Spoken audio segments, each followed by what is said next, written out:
Step out with your hands where I can see them, the officer said, his voice amplified through the cruiser's speaker, flat and practiced, like he'd done this 100 times before, and maybe he had. But something about tonight felt different, even to him, even if he didn't admit it yet. The red and blue lights painted the small suburban street in restless pulses, bouncing off rain-slick pavement and the narrow windows of a modest one-story home, the kind with peeling white trim and a porch light that flickered like it couldn't decide whether to stay on or give up. 10 patrol cars idled in a loose half-circle around the driveway, engines humming low, radios crackling in fragments, the air thick with that quiet tension that settles just before something goes wrong or finally makes sense. Inside the house, Danielle Carter stood still in the narrow hallway just beyond the front door, her hand resting lightly against the wall as if she needed to feel something solid, something real, while the noise outside tried to define her life for her. She had just gotten off a 12-hour shift at St. Mary's, her scrubs still faintly carrying the sterile scent of antiseptic and tiredness, her sneakers damp from the walk up the driveway. And for a moment she closed her eyes, not in fear, but in recognition. Again, she whispered under her breath, the word barely audible, but heavy, like it had history. Behind her, a small hand tugged at the fabric of her sleeve. "Mom, what's happening?" her son Isaiah asked, his voice small, uncertain, the kind of question kids ask when they already feel the answer in the air, but need you to say it isn't what they think. Danielle turned just enough to see him, his wide eyes reflecting the flashing lights through the window, his shoulders drawn in like he was trying to make himself smaller in a world that suddenly felt too loud. She knelt slightly, placing a steady hand on his shoulder, grounding both of them in the same quiet moment. "Hey," she said softly, her voice even, controlled, the same tone she used with patients when everything around them felt out of control. "I need you to stay right here, okay? No matter what you hear, you stay right here." Isaiah nodded, but his fingers tightened on her sleeve before letting go, like he didn't fully believe that staying still could keep anything from breaking. Outside, Officer Mark Reynolds stepped forward from the lead cruiser, rain dotting the shoulders of his uniform, his jaw set in that rigid line that came from certainty or pride, sometimes both. He adjusted the microphone at his collar. "Ma'am, this is your final request. Step outside now." The words hung in the air, sharp against the soft patter of rain. Danielle inhaled slowly, feeling the cool air fill her lungs, then let it out just as steady. Her eyes moved briefly across the room, past the worn couch, the stack of unopened mail on the table, the framed photo of her and Isaiah at the county fair last summer. Everything ordinary, everything hers.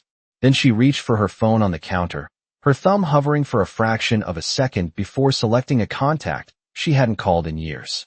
As the line began to ring, Danielle lifted her chin, her expression calm, almost too calm for someone surrounded the way she was.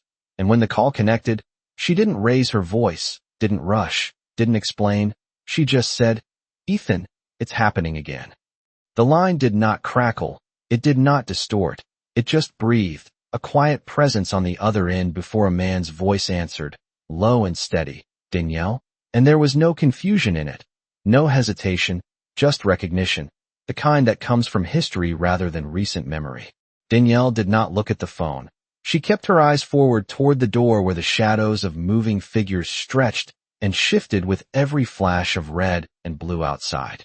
"They are outside my house," she said, each word measured, controlled, like she was reporting a patient's vitals instead of her own life unfolding. A pause followed, not empty, but calculating. "Then how many?" he asked. Danielle's gaze flicked briefly toward the window, counting without turning her head fully.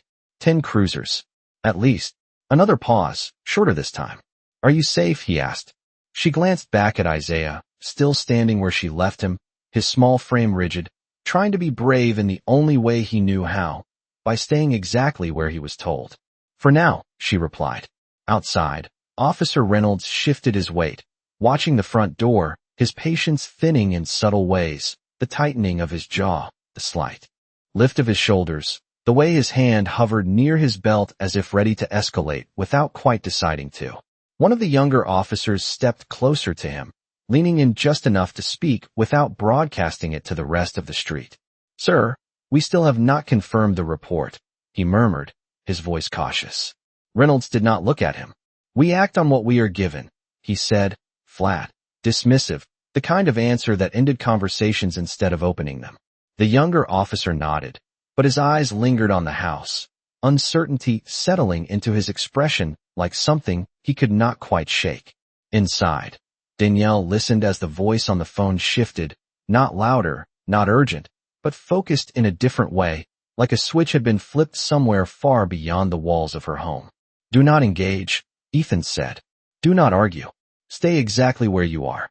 Danielle let out a quiet breath, almost a half laugh, though there was no humor in it. That was not the plan anyway, she said softly. The porch light flickered again, casting brief shadows across her face, highlighting the calm that did not come from comfort, but from experience, from knowing that panic never helped anyone breathe easier. Outside, the rain picked up slightly, tapping against the hoods of the cruisers, against the pavement, against the silence between commands. Reynolds lifted the microphone again. Ma'am, if you do not comply, we will proceed accordingly. The words were careful, chosen to sound procedural, but there was an edge beneath them, something impatient, something that assumed control without question. Danielle closed her eyes for a brief second, then opened them again, steady. They are getting impatient, she said into the phone. Then we do not give them a reason to be anything else, Ethan replied, his voice still even, but now carrying a weight that felt like movement, like something had already been set in motion. Danielle nodded slightly, though he could not see it. Understood.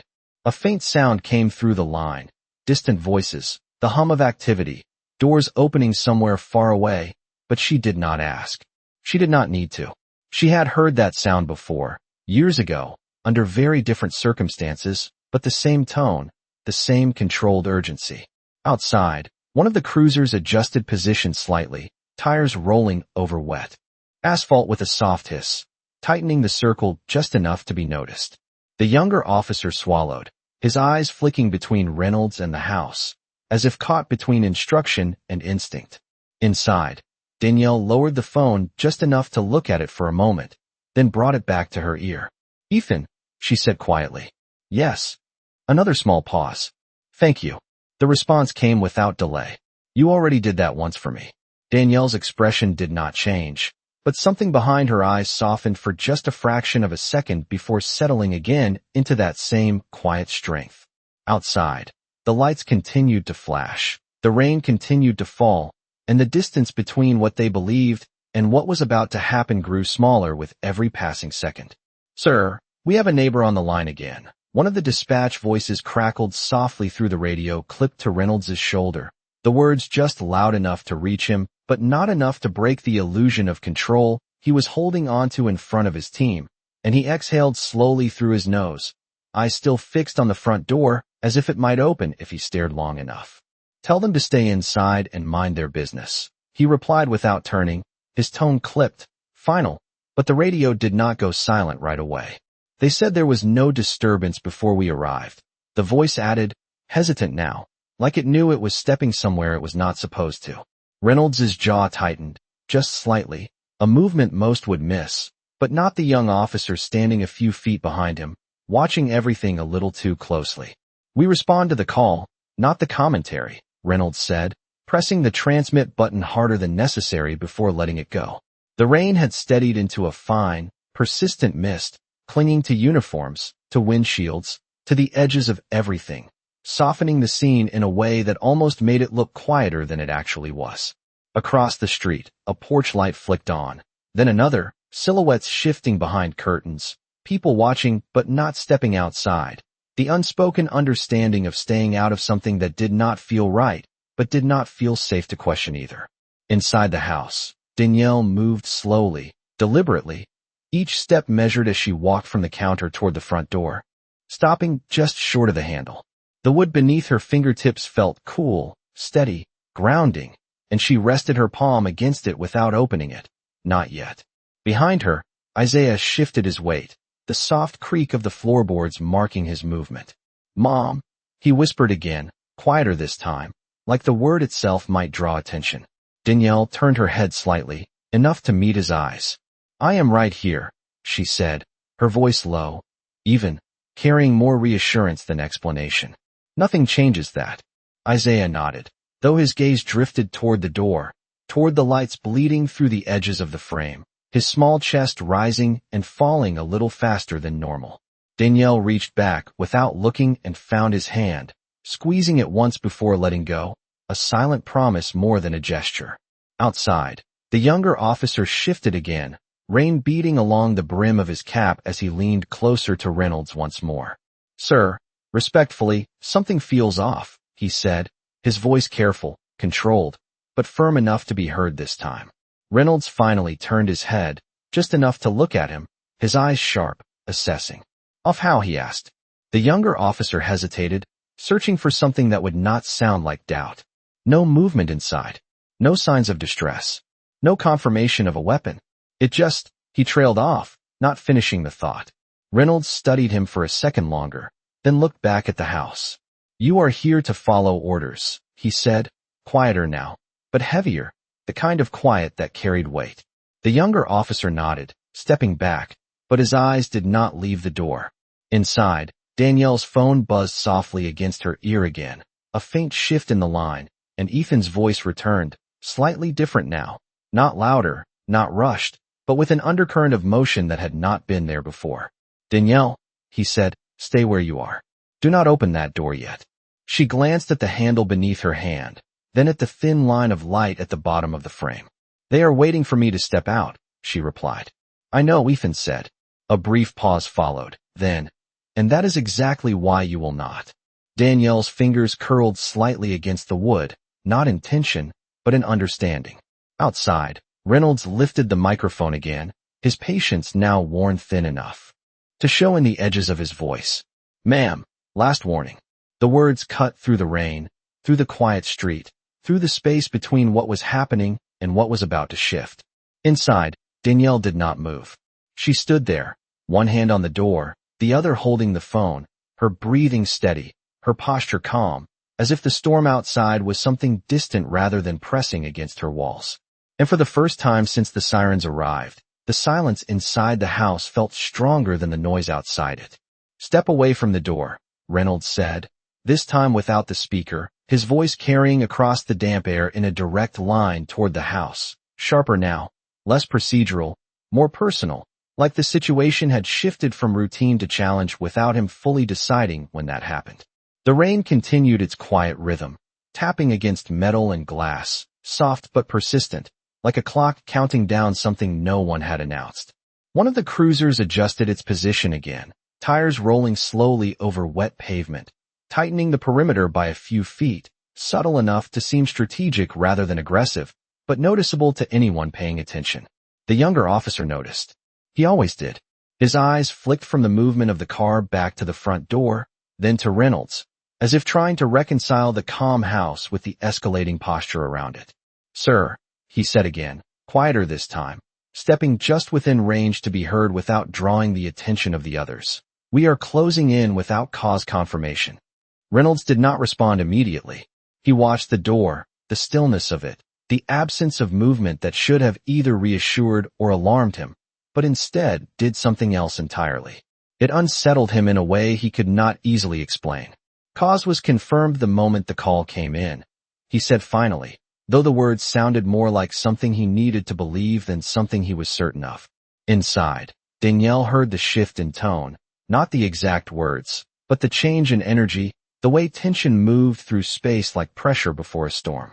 She exhaled slowly, her hand still resting against the door, her fingers now tracing the faint grooves in the wood as if grounding herself in something tangible. Her phone remained at her ear, the line still open, the quiet presence on the other end steady and unbroken. "They are changing positions," she said softly. There was no panic in her voice, only observation.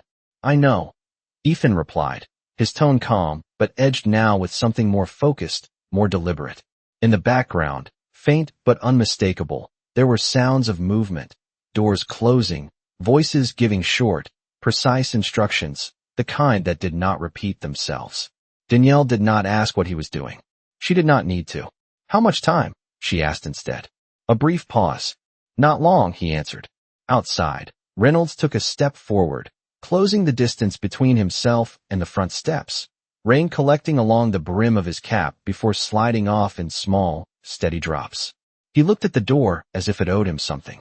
"Ma'am," he called again, his voice now stripped of the earlier neutrality. "You are refusing a lawful order." The words echoed faintly against the quiet houses lining the street, carried just far enough to be heard by the neighbors still watching from behind their curtains. Inside, Isaiah flinched at the sound, his shoulders tightening, his eyes darting toward his mother. Danielle turned her head slightly, enough to catch his reaction, and she gave him a small nod, steady, reassuring, a silent instruction to hold on just a little longer. He nodded back, swallowing, trying to match her calm even if he did not fully understand it. Danielle lifted the phone slightly closer to her ear. "They are trying to force a reaction," she said. "They will not get one," Ethan replied, and there was no doubt in his voice now, no space for uncertainty, just a quiet certainty that felt like it was moving closer with every second. Outside, the younger officer shifted again, his gaze lingering on the house, then drifting to the dark stretch of road beyond the line of cruisers, as if something there had caught his attention, something distant, something not yet fully visible, but approaching. He narrowed his eyes slightly, focusing past the flashing lights, past the reflections on wet asphalt. At first, it was just a sound, low, distant, almost lost beneath the hum of engines and the patter of rain. Then it grew, not louder, but clearer, more defined, like something cutting through the noise rather than adding to it. He straightened slightly, his attention pulled away from the house for the first time since they arrived. "Sir," he said, his voice different now, less uncertain, more alert. "Do you hear that?" Reynolds frowned, irritation flickering across his face as he followed the officer's gaze toward the end of the street, where the darkness seemed to shift, not with light, but with movement. Inside, Danielle's grip on the phone tightened just slightly, her eyes lifting from the door to the window, where the reflections of red and blue began to blend with something else, something new entering the edge of the scene. She did not move. She did not speak. She just listened as the balance outside her home began, quietly, almost imperceptibly, to change. The sound did not belong to the street, not to the quiet rhythm of rain or the low hum of idling engines. It came from farther out, deeper down the road, steady and controlled, like something moving with purpose rather than urgency, and the younger officer felt it before he fully recognized it. A shift in the air, a change in the pattern of everything around them. "Sir," he said again, this time louder, no longer trying to keep the moment contained. "There is something coming in from the east end." Reynolds narrowed his eyes, stepping slightly to the side to get a clearer view past the line of cruisers, his expression tightening as the distant darkness began to break, not with flashing lights, not with sirens, but with silhouettes, large, structured, moving in formation. The streetlights caught the edges first, dark vehicles, unmarked, moving in a straight, deliberate line, tires cutting clean paths through the wet pavement without hesitation. The officers nearest the perimeter shifted instinctively, their posture changing, attention pulling away from the house and toward the approaching convoy, radios beginning to murmur with overlapping questions, none of them answered yet. Inside, Danielle saw it in the reflection before she heard it clearly, the red and blue lights on her window bending around something new, something darker, something steady enough to change the pattern. Her breath remained even, but her eyes sharpened, focusing through the glass without stepping closer. "They are here," she said quietly into the phone. On the other end, Ethan did not respond immediately, but the silence carried confirmation, not uncertainty.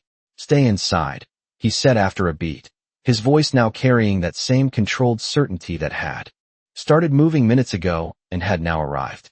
Outside, the first of the unmarked vehicles slowed at the edge of the police line, not stopping abruptly, not hesitating, just reducing speed with precision before coming to a complete, deliberate halt. Doors did not slam open. No one rushed out. Instead, one door opened smoothly, almost quietly despite the rain, and a man stepped out, tall, composed, his presence cutting through the scattered energy of the scene without raising his voice or making a show of authority. He did not look at the house first. He looked at the officers. Reynolds straightened instinctively, something in his posture adjusting before his mind fully caught up, his hand dropping away from his belt as he took a step forward. "This is an active police situation," Reynolds called out, his voice firm, reclaiming control, or trying to. The man did not respond right away. He walked forward at a measured pace, rain collecting along the shoulders of his jacket, his gaze steady, assessing, taking in the cruisers, the positioning, the tension that had built itself without question. When he finally spoke, his voice was not loud, but it carried, clear and precise. "Who is in charge here?" The question was simple, but it did not feel like a request. Reynolds stepped forward another pace. "I am," he said, his tone controlled, but no longer as certain as it had been minutes ago. The man nodded once, a small acknowledgement. Then his eyes shifted, just briefly, toward the house, toward the door that had not opened, toward the stillness that had held while everything outside it escalated. "Stand down your perimeter," he said, just as evenly as before. The words landed differently than Reynolds expected, not confrontational, not aggressive, but final in a way that did not invite debate. Reynolds blinked once, processing, his jaw tightening again. "On what authority?" he asked, the question coming out sharper than he intended. The man reached into his jacket, not quickly, not slowly, just with the same deliberate control he had shown in every movement so far, and produced a badge, holding it just long enough for Reynolds to see, for the recognition to settle in before lowering it again. "On mine," he said. Around them, the quiet had changed. The radios had gone still. The officers who had been shifting now stood more rigid, their attention no longer divided, no longer uncertain about where to look. Inside, Danielle closed her eyes for a brief second, the tension in her shoulders easing just slightly, not because everything was over, but because the direction had changed. Behind her, Isaiah stepped closer without speaking, his hand finding the back of her shirt again, holding on, but this time not as tightly. Danielle opened her eyes and looked toward the door, her hand still resting against it, her posture unchanged, her voice steady as she spoke one more time into the phone. "You made it." And outside, for the first time since the lights had filled the street, the balance of power no longer belonged to the ones who had arrived first. Reynolds did not reach for the badge. He did not lean in to study it closer. He just looked at it from where he stood, his eyes narrowing slightly as recognition settled in, slow but undeniable, the kind that does not arrive with surprise, but with a quiet shift in posture, a recalibration of what he thought he controlled. Around him, the other officers remained still, their earlier movements replaced by a kind of watchful silence, as if they were waiting for someone to define the next step and no longer certain that person was him. The rain continued to fall in a steady whisper, soft against fabric and metal, the only sound that did not carry tension. The man lowered the badge without ceremony, slipping it back into his jacket as if it were not the point, as if the point had already been made. "You received a call," he said, his voice even, direct, not accusatory, just factual. Reynolds nodded once, reflexively. "We did," he replied, his tone measured now, less rigid than before, though he tried to keep it steady. Report indicated a possible threat inside the residence. The man's gaze did not shift from Reynolds, but there was a pause, just long enough to let the words settle in the open space between them. "And you verified that?" he asked. The question was simple, but it landed heavier than the first. Reynolds's jaw tightened again, though this time it was different, less about authority, more about being placed in a position he had not expected to explain. "We are in the process of securing the scene," he said, choosing his words carefully, each one placed where it could not easily be challenged. The man gave a small nod, not agreement, not approval, just acknowledgement. Then his eyes moved past Reynolds, scanning the line of cruisers, the positioning, the distance from the house, the way the perimeter had been drawn. "You have 10 units here," he said quietly, "for a report you have not confirmed." No one spoke. The words did not need emphasis. They carried their own weight. The younger officer shifted slightly, his gaze dropping for a moment before returning to the scene, as if the thought he had been holding silently had just been spoken out loud by someone else. Inside the house, Danielle remained where she was, her hand still resting against the door, but her breathing had changed, not faster, not heavier, just different, like the air itself had shifted enough to allow something else in. Isaiah leaned closer now, his shoulder brushing lightly against her arm, his small presence grounding her in a way the walls and floor could not. Danielle lowered the phone slightly, still listening, still present, but no longer needing to fill the silence with words. Outside, Reynolds glanced briefly toward the house, then back at the man in front of him. "We are following protocol," he said, though the words lacked the certainty they had carried earlier, like they were being tested even as he spoke them. The man considered that for a moment, then stepped just a fraction closer, not invading space, not aggressive, just enough to shift the dynamic in a way that was impossible to ignore. "Protocol does not replace judgment," he said, his voice still calm, still controlled, but now carrying a quiet edge, not sharp, not loud, just firm enough to be felt. The rain traced lines down the side of his jacket, catching the faint glow of the streetlights, turning each drop into something briefly visible before it disappeared. Reynolds exhaled slowly, his shoulders lowering just a fraction, the kind of movement that signaled a change no one would announce, but everyone could see. Behind him, one of the cruisers idled a little louder as the engine adjusted, a subtle reminder of everything that had been set in motion without pause. The man's gaze shifted once more toward the house, toward the door that still had not opened, toward the quiet that had held through every command, every escalation.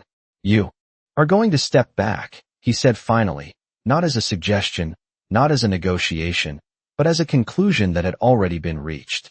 And for the first time since the first cruiser arrived, no one moved to argue with him. Reynolds did not answer right away, and that silence stretched just long enough for everyone around him to feel it. A subtle fracture in the authority that had filled the street minutes ago, now thinning under the weight of a single instruction he had not expected to receive. The rain softened slightly, falling in a lighter rhythm, tapping against the hoods of the cruisers and the pavement in a steady pattern that no longer felt like tension building, but like something easing, inch by inch. Behind him, one of the officers shifted his stance, then another, small movements rippling through the line as if the certainty they had been standing on was no longer solid. The younger officer took a half step back without being told, his eyes moving between Reynolds and the man who had just changed the direction of everything without raising his voice. Reynolds noticed. He always noticed. His gaze flicked briefly across his team, reading the shift, understanding it before anyone spoke it. And for a moment, something passed across his face, not anger, not frustration, but something quieter, something closer to realization. He turned back to the man in front of him, his posture no longer rigid, but not fully relaxed either, caught somewhere in between what he had believed and what he was now being asked to accept. "We cannot just disengage," Reynolds said, though the words came slower now, less forceful, like he was testing them as he spoke. "There was a report." The man nodded once, acknowledging the statement without validating it. "There is always a report," he replied calmly, his eyes steady, unblinking. "The question is whether you understand what you are responding to, or simply reacting to it." The words settled into the space around them, quiet but precise, and no one moved to interrupt them. Inside the house, Danielle shifted her weight slightly, her hand still resting against the door, but no longer pressing into it, her posture easing just enough to reflect the change outside. Isaiah leaned closer, his shoulder now firmly against her side, his breathing slower than before, though his eyes still watched the door, still listened to the voices beyond it. Danielle lowered the phone completely now, holding it at her side, not ending the call, just no longer needing it to guide her. She could feel the difference without hearing every word. Outside, Reynolds exhaled slowly, his shoulders dropping just a fraction, the kind of movement that marked a decision forming rather than being declared. He glanced once more at the house, at the quiet, at the absence of anything that matched the urgency they had arrived with, and then back at the man in front of him. "What exactly are you asking?" he said, his voice no longer sharp, but steady, searching. The man held his gaze for a moment, then answered without hesitation. "I am asking you to reassess your position," he said, "and to recognize that the person inside that house has done nothing to justify what you have brought to her door." The words did not accuse. They did not escalate. They simply stated what had already become clear to everyone standing there, whether they wanted to admit it or not.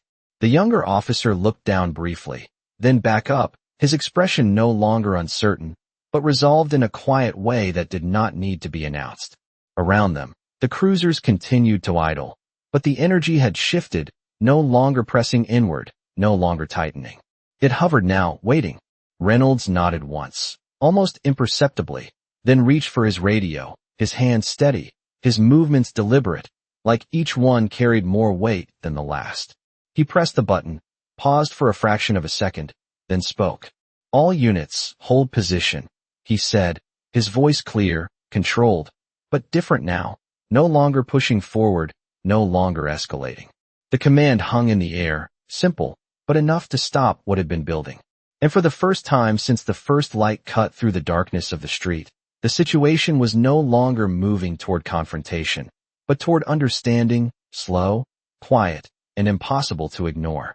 The command settled over the street like a held breath finally released, not loud, not dramatic, just enough to stop the forward motion that had been building without question, and one by one, the subtle signs of escalation began to fade, shoulders lowering, feet adjusting, radios going quiet except for the low hum of static waiting for the next instruction. The cruisers remained where they were, engines idling, lights still flashing, but something about them felt different now, less like pressure, more like presence, as if they were no longer closing in, but simply existing in the same space. Reynolds kept the radio in his hand for a moment longer before lowering it slowly, his eyes drifting back to the house, to the door that had not opened, to the stillness that had outlasted every command he had given. Beside him, the man stood with the same calm posture, hands relaxed at his sides, his attention not on control, but on clarity, watching the scene unfold without forcing it further. "Good," he said quietly, not as praise, not as approval, just as acknowledgement that the direction had shifted. Reynolds nodded once, the movement small but real, and for the first time since arriving, he took a half step back, not retreating, not surrendering, just creating space where there had been none. Inside the house, Danielle felt it before she saw it. The way the sound outside changed, the absence of urgency in the voices, the lack of sharp commands cutting through the air, replaced instead by something slower, something measured. She stepped closer to the window now, just enough to see through the narrow gap between the curtains, the glow of the lights softer against the glass, less chaotic, more contained. Isaiah followed her movement, staying close, his small hand finding hers again, not gripping tightly this time, just holding, steady. "Are they leaving?" he asked quietly. Danielle did not answer right away. She watched the figures outside, the way they stood, the way they no longer pressed toward the house, and she shook her head slightly. "Not yet," she said, her voice calm. "But they are not the same anymore." Outside, the younger officer let out a breath he had not realized he was holding, his shoulders easing as he shifted his stance, his gaze moving from the house to Reynolds, then to the man who had changed everything without raising his voice. "Sir," he said carefully, stepping forward just enough to be heard. "What do we do now?" Reynolds looked at him, really looked this time, not just seeing a subordinate, but someone who had been paying attention, someone who had felt the same uncertainty and had not ignored it. He glanced briefly toward the man beside him, then back at the officer. "We wait," he said, the words simple, but carrying more thought than any command he had given earlier. The man gave a small nod, as if that answer had been the one he expected, then shifted his gaze once more toward the house. "She is not the threat," he said quietly, not to anyone in particular, but to the space itself, to the assumptions that had filled it. "She never was." The words lingered, not challenged, not dismissed, just accepted in the quiet way truth often is when it arrives without force. Inside, Danielle turned away from the window, her hand still holding Isaiah's, her posture no longer braced against something, but standing within something steadier. She glanced down at her phone, still in her other hand, the call still connected, a silent line that had carried her through the last several minutes without needing constant words. She lifted it slightly. "It is changing," she said softly. On the other end, Ethan's voice returned, just as steady as before. "It already has," he replied. Outside, the rain slowed even further, the drops lighter, less frequent, the air shifting from tension to something quieter, something that no longer pressed against the edges of the moment, but allowed it to settle. And in that quiet, the scene that had begun with force now stood suspended in something else entirely, something that could not be undone, only understood. The quiet did not feel empty anymore. It felt earned, like something had been pulled back from the edge without anyone needing to say it out loud. And that kind of silence carried differently, softer, but deeper, settling into the street in a way the flashing lights could not erase. Reynolds stood where he was, but the way he held himself had changed. The rigid certainty that once defined his posture now replaced with something more measured, more aware, as if he was finally seeing the scene instead of just reacting to it. He glanced once more toward the house, toward the closed door, and for a brief moment, the distance between him and the person inside it felt less like control and more like understanding he had not reached yet. Beside him, the man shifted slightly, not stepping forward, not stepping back, just adjusting his stance as if the moment no longer required intervention, only presence. "You can clear some of your units," he said quietly, his voice steady, not commanding, but guiding, the kind of suggestion that carried the weight of expectation without forcing it. Reynolds did not respond immediately, but his hand moved toward the radio again, slower this time, more deliberate, like each decision now carried consequences he could not ignore. He pressed the button. "Unit 3 and 5, you can step off the perimeter," he said, his voice calm, controlled, but no longer sharp. There was a brief pause, then acknowledgement crackled back through the line, followed by the subtle shift of two cruisers pulling away from the circle, their tires rolling softly over wet pavement as they repositioned, widening the space that had once felt tight and closing. The younger officer watched them go, his shoulders easing further, his gaze returning to the house with a different kind of focus now, not suspicion, not pressure, just observation. Inside, Danielle noticed the change immediately, the way the light patterns shifted on the walls as two sets of flashing colors moved away, the way the sound of engines adjusted, creating gaps where there had been none. She exhaled slowly, her fingers relaxing slightly at her side, though she did not move from her place near the door. Isaiah looked up at her, then toward the window, noticing the difference even if he could not fully name it. "They are leaving," he said, more certain this time. Danielle nodded gently. "Some of them," she replied, her voice soft, but steady, like she was guiding him through something without letting him feel the weight of it. Outside, Reynolds lowered the radio again, his eyes drifting toward the man beside him. "This does not mean the situation is over," he said, though the words sounded less like a warning and more like an attempt to hold on to something familiar. The man nodded once. "It means you are beginning to see it clearly," he replied. The rain had nearly stopped now, leaving behind only the faint drip of water from rooftops and the soft sheen of moisture on the street, reflecting the remaining lights in a calmer, more stable pattern. One of the officers near the back of the line shifted his weight and glanced toward Reynolds, then toward the man, then back at the house, as if recalibrating where his attention belonged. No one spoke. They did not need to. The energy that had once demanded action now allowed for stillness. Inside, Danielle lifted the phone again, not because she needed guidance, but because she wanted to share the moment. "They are stepping back," she said quietly. On the other end, Ethan's voice returned, softer now, the urgency replaced with something steadier. "They should have from the start," he said. Danielle allowed herself the smallest hint of a breath that was almost relief, though she did not fully let it settle yet. Her eyes remained on the door, on the line between inside and outside, on the space where everything had changed without a single forceful act. And out on the street, as another cruiser eased its position and the circle widened just a little more, it became clear that what had once been an assumption was now being replaced by something else entirely, something quieter, something that could not be forced, only recognized. Reynolds kept his eyes on the house longer this time, not as a target, not as a problem to solve, but as something he was trying to understand, and that shift, subtle as it was, changed the way he stood, the way his shoulders settled, the way his breathing slowed to match the quieter rhythm of the street. The remaining cruisers idled in a wider arc now, their presence still visible but no longer pressing forward, their lights reflecting off the wet pavement in softer patterns that no longer felt like urgency, just residual motion from something that had already passed its peak. Beside him, the man turned his head slightly, watching Reynolds rather than the house, as if the real decision was no longer behind the door, but standing right here in the open. "You are still holding too much of it," he said calmly, his voice low enough that it did not carry beyond the two of them, but clear enough that it did not need to. Reynolds glanced at him, not defensive, not dismissive, just aware. "Holding what?" he asked. The man did not answer immediately. He let the question sit for a second, then nodded toward the cruisers, toward the officers still positioned in a way that suggested caution rather than resolution. "The assumption," he said. The word landed quietly, but it stayed there, between them, impossible to ignore once it had been named. Reynolds exhaled slowly, his gaze drifting once more. Toward the house, toward the still closed door, toward the silence that had outlasted everything they had brought with them.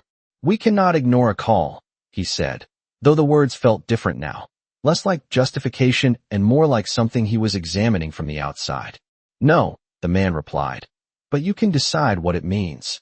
The rain had stopped completely now, leaving only the faint sound of water dripping from rooftops and the soft hum of engines filling the gaps where commands used to be.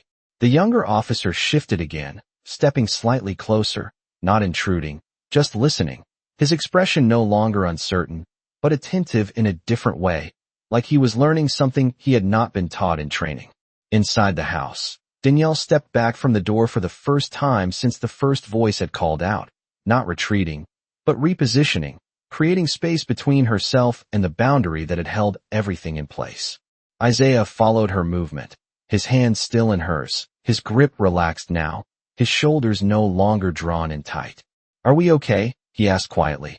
Danielle looked down at him, her expression softening just enough to let something warmer through. "We are getting there," she said, her voice steady, the kind of steady that comes after something has shifted but has not fully settled yet. She glanced at the phone in her hand, then lifted it slightly. "They are still here," she said into the line, her tone calm. On the other end, Ethan's voice returned, quieter now, no longer carrying urgency, just presence. "So am I," he said. Outside, Reynolds lowered his gaze for a moment, then looked back up, his decision no longer forming, but arriving. He reached for his radio again, his hand steady, his posture grounded in something different than before. "All remaining units," he said, his voice clear, even, no longer sharp, no longer pushing. "Ease back another 20 feet and hold." The response came quickly this time, without hesitation, without confusion, and one by one. The cruisers adjusted, tires rolling softly as the space between them and the house widened, not dramatically, but enough to change the shape of the scene entirely. The line that had once felt tight and enclosing now opened, creating distance where there had been pressure. The younger officer watched it happen, then glanced at Reynolds, a small nod passing between them, not formal, not required, just understood. Beside them, the man said nothing, but the faint shift in his posture suggested acknowledgement, not of compliance, but of understanding.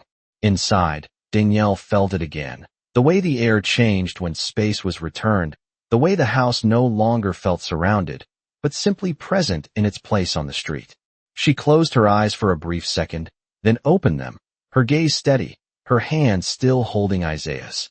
And outside, as the last cruiser settled into its new position and the lights reflected across a wider stretch of pavement, it became clear that the situation had crossed a point it would not return from, not because of force, but because someone had finally chosen to see what had been there all along.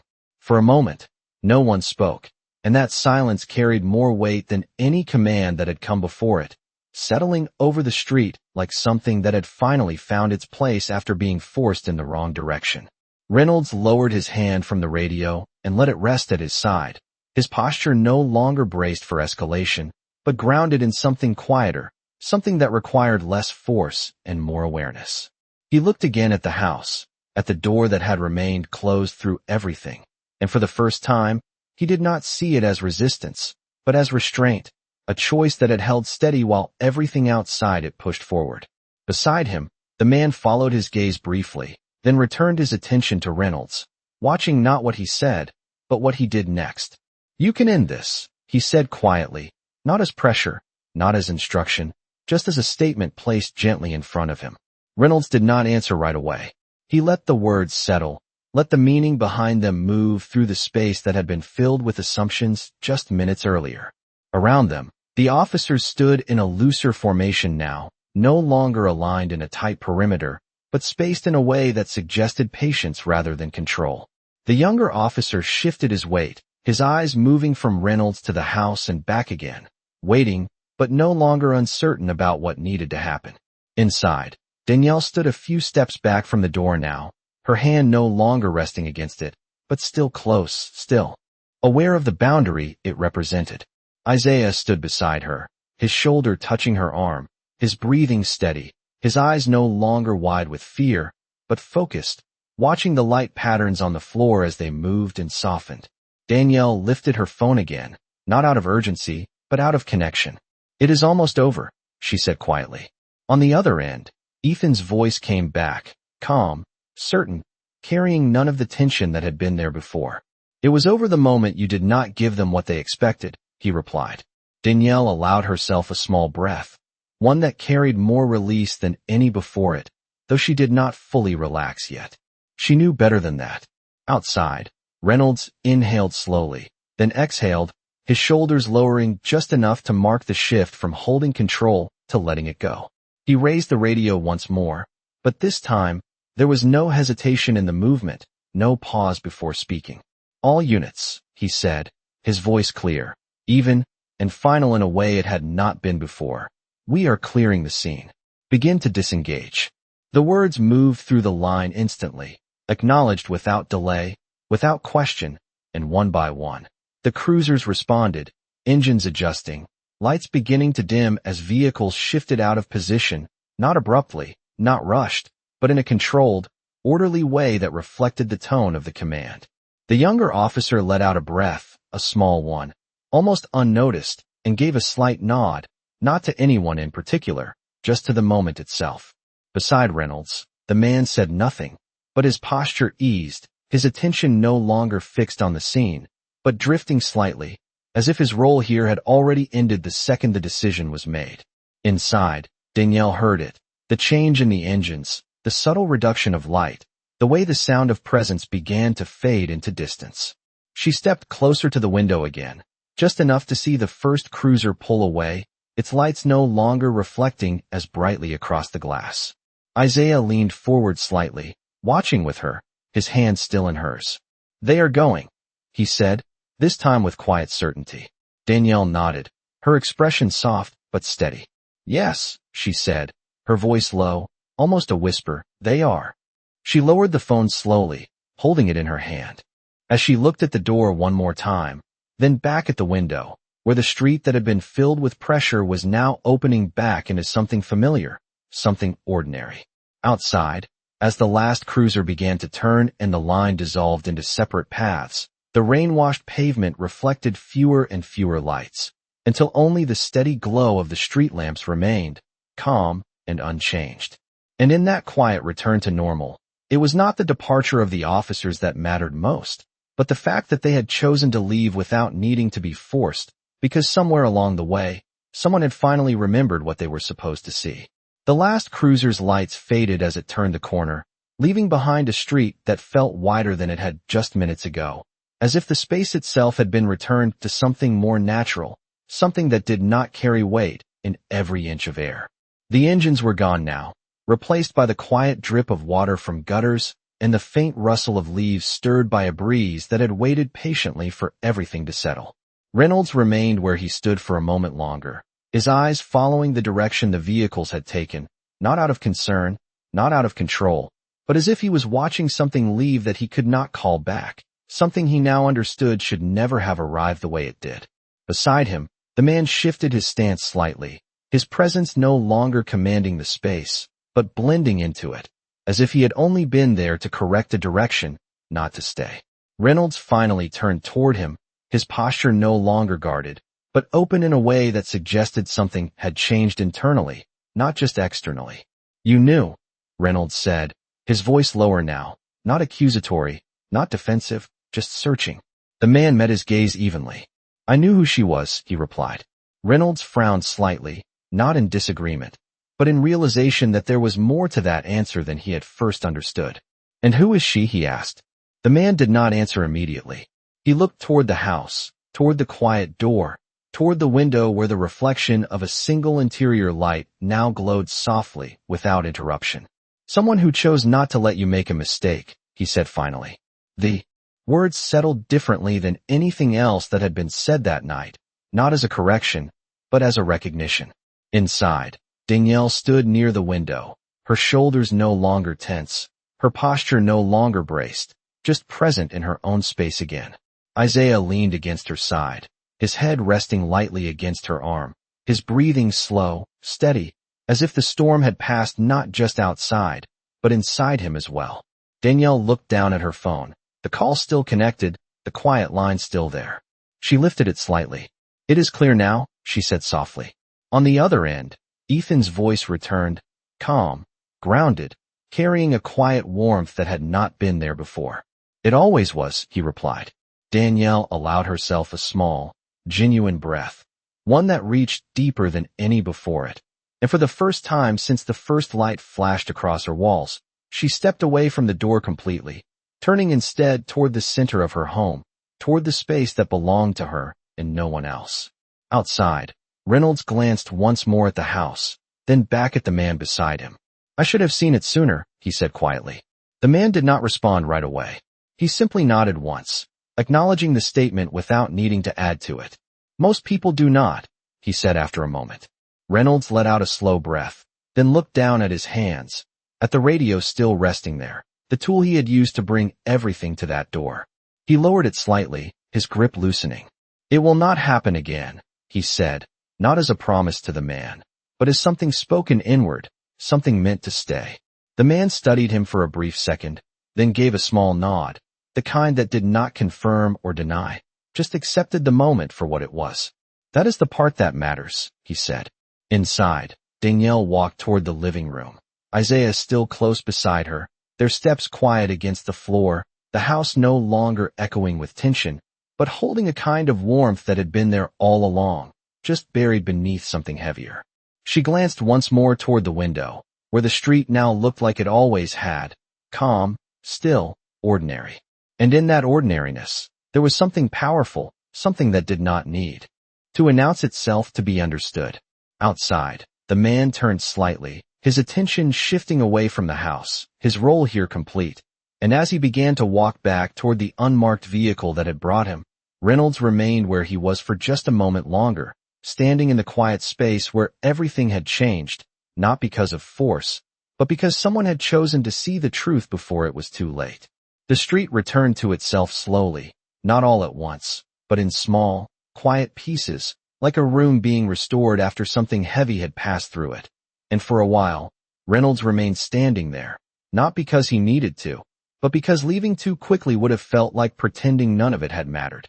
The unmarked vehicle idled at the edge of the block, its presence now almost invisible without the tension that had once surrounded it, and the man paused by the open door, glancing back only once, not to check, not to confirm, but to acknowledge something that did not require words. Reynolds met that glance for a brief second, then gave a small nod, not formal, not rehearsed, just real, and the man returned it before stepping inside, the door closing with a quiet, final sound that did not echo. The vehicle pulled away without urgency, its tires rolling softly over the damp pavement, disappearing down the same road it had arrived from, leaving behind nothing but the absence of what it had carried with it. Inside the house, Danielle moved through her living room with slow, steady steps, the familiar creak of the floorboards now sounding different, no longer carrying tension, just memory. Isaiah stayed close beside her, his small hand still resting lightly against her arm, not holding on out of fear, but out of comfort, like he had found his place again. Danielle set her phone down gently on the table. The call finally ended, not with a goodbye, but with an understanding that did not need one.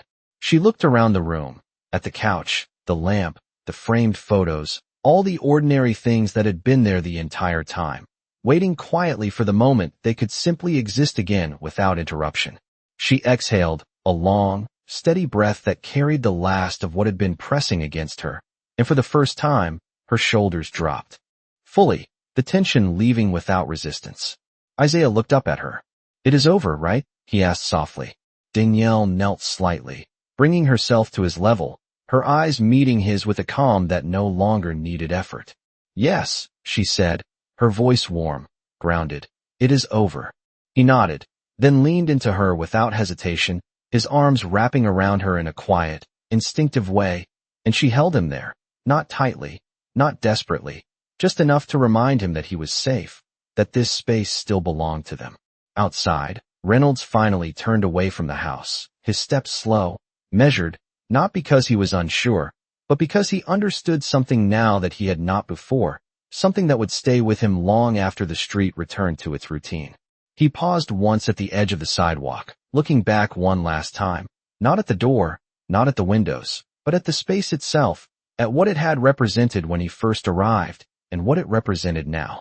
The porch light glowed steadily, no longer flickering, casting a soft, constant light across the small front yard, simple and unremarkable, and yet, somehow, it felt different. He nodded once to himself, a quiet acknowledgement of something learned without being taught, then walked toward his cruiser, opening the door and sitting inside without rushing, without the urgency that had brought him there. The engine started with a low hum, and as he pulled away from the curb, the tires traced a path through the thin layer of water on the road, leaving behind nothing but a faint ripple that disappeared almost as soon as it formed. Inside the house, Danielle stood with Isaiah in her arms, the room quiet around them, the air steady, the world returned to something simple and real. She did not look at the door again. She did not need to.